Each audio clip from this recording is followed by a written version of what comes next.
We have an epidemic of women saying that they're tens in this country, and it can be hard to understand. But I was explaining this in a recent collab.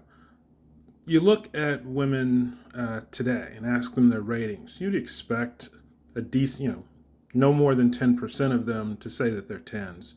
But it feels like almost half of them are saying it. The reason for it really goes back to um, how we've taught children to interact in relationships. Generally, the story is Prince finds a maiden who's living in obscurity and falls in love with her, proves himself to her, and they go off and live happily ever after. That story fundamentally teaches women that if you're the beauty in the story, you deserve the prince. You deserve the man who's a 10 if you're a 10 based on your looks.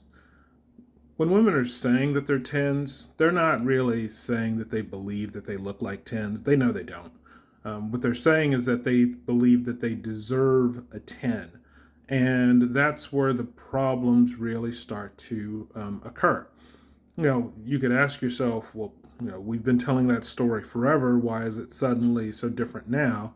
Well, it's the internet and dating apps. See, once upon a time, reality had to set in for people.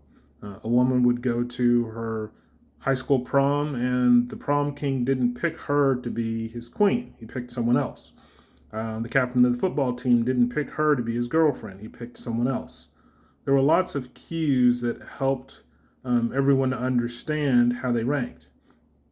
But with the internet and dating apps, women who didn't find their prince now had lots more princes to choose from. And so they just continued on in their never ending search for the prince, believing that they are the beauty in the fairy tale.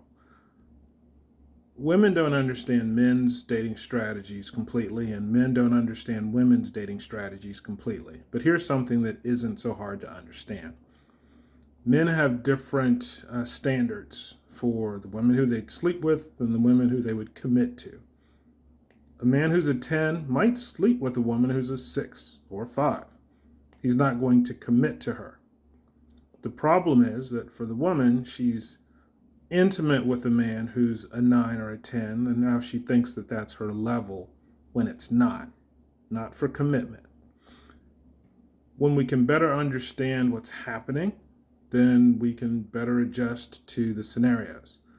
I host a conversation with men because I don't see the dynamics of dating changing. What you have to do is adapt to the times, and the best thing you can do as a man to adapt to the times is travel.